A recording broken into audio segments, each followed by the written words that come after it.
ಸ್ನೇಹಿತರೆ, ಅಲ್ಲಿ ಕಾಣ್ತಾ ಇದ್ದೀವಿ JCB ಮಾಡ್ತಿದ್ಯಲ್ಲ, ಅಲ್ಲಿ ಒಂದು TT ಮೇಲೆ ಬಂಡೆ ಉರುಳಿ ಕಾಶ್ಮೀರ ಕಣಿವೆ ರಾಂಬನ್ ಪಕ್ಕ ಮಾಹಿತಿ ಹೇಳ್ತಾ ಇದ್ದಾರೆ. ಮಾಹಿತಿ ಸರಿಯಾದ ಮಾಹಿತಿನೂ ಲಭ್ಯವಾಗಿಲ್ಲ. ಆದರೆ ವರದಿಗಳ ಪ್ರಕಾರ ಇಲ್ಲಿ ಬೇರೆಯವರು ಪ್ರತ್ಯಕ್ಷದರ್ಶಿಗಳು ಹೇಳೋ ಪ್ರಕಾರ ಇನ್ನು 4 ಜನ ಸಾವನ್ನಪ್ಪಿದ್ದಾರೆ ಅಂತ ಹೇಳ್ತಾ ಇದ್ದಾರೆ. ಸರಿಯಾದ ಮಾಹಿತಿ ಇನ್ನೂ ನಮಗೆ ಲಭ್ಯವಾಗಿಲ್ಲ. ನೋಡಿ, ಅಲ್ಲೇ ಕಾಣ್ತಾ ಇದೆ JCB ಅವರು ಆ TT ಮೇಲೆ ಕಲ್ಲು ಬಿದ್ದಿರೋದ್ರಿಂದ ತೆರವುಗೊಳಿಸ್ತಾ ಇದ್ದಾರೆ.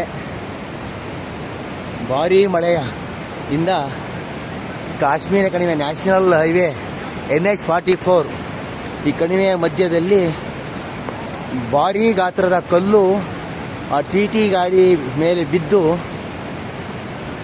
ತುಂಬ ಭಾರಿ ಅನಾಹುತವಾಗಿದೆ ಅಂತ ಮಾಹಿತಿ ಲಭ್ಯವಾಗಿದೆ.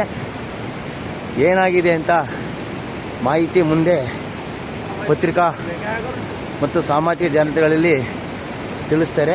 ನಾವು ಯಾಕೆಂದರೆ ದೂರದಿಂದ ತೆಗಿತಾ ಇರೋದು, ಸರಿಯಾದ ಮಾಹಿತಿ ನಮಗಿನ್ನೂ ಲಭ್ಯವಾಗಿಲ್ಲ. ಆದರೆ ಪ್ರತ್ಯಕ್ಷದರ್ಶಿಗಳು ಹೇಳೋ ಪ್ರಕಾರ 4 ಜನ ಸಾವನ್ನಪ್ಪಿದ್ದಾರೆ ಅಂತ ವರದಿ ಹೇಳ್ತಾ ಇದ್ದಾರೆ.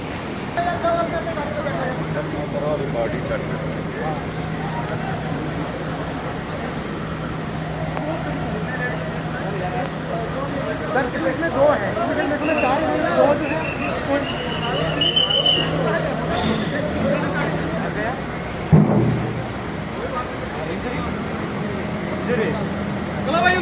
ठीक है, ठीक है, ठीक है. चलो सब भाई.